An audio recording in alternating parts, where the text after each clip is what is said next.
ពេលវេលាសែនខ្លីតែមានន័យក្នុងជីវិតអ្វីដែលតែងតែគិតពងប្រាថ្នាមិនជឿលើនិស័យមិនជឿព្រេងវាសនាតែពេលនេះតើបដឹងថាជាការពិត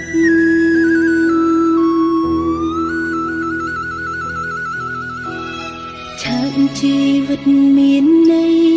ព្រោះតែមនុស្សម្នាក់អូនត្រូវជាប់ជុំពេញក្តីស្នេហាដកចិត្តមិនរួចព្រោះតែដួងកែវនេត្រាបងជាអង្គសត្រាក្នុងសូបិន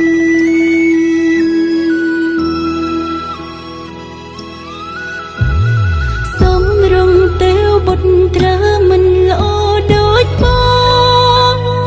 ឡើយ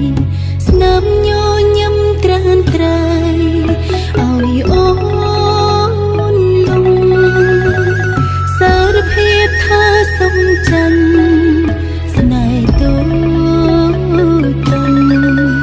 អូនបនឲ្យឆាប់បានជួបបងម្ដងទៀត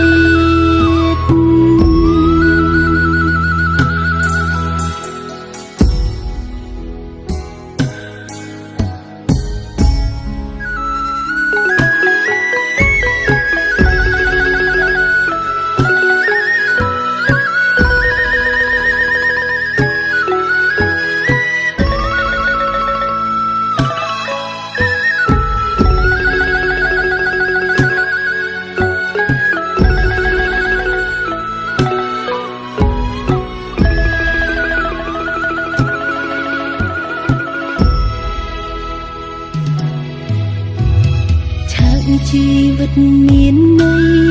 ព្រោះតែមនុស្សម្នាក់អូនត្រូវជាប់ជុំពេញក្តីស្នេហាដកចិត្តមិនរួចព្រោះតែដួងកែវនេត្រាបងជាអង្គសត្រាក្នុងសូបិន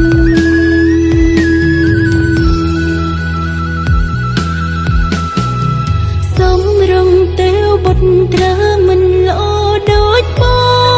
ងឡើយស្នាមញញឹមត្រានត្រៃឲ្យអូនលង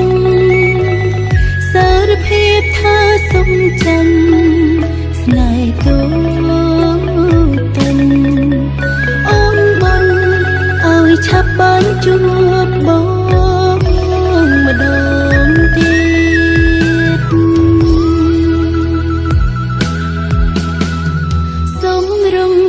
បុត្រាមិនល្អដូចបងឡើយ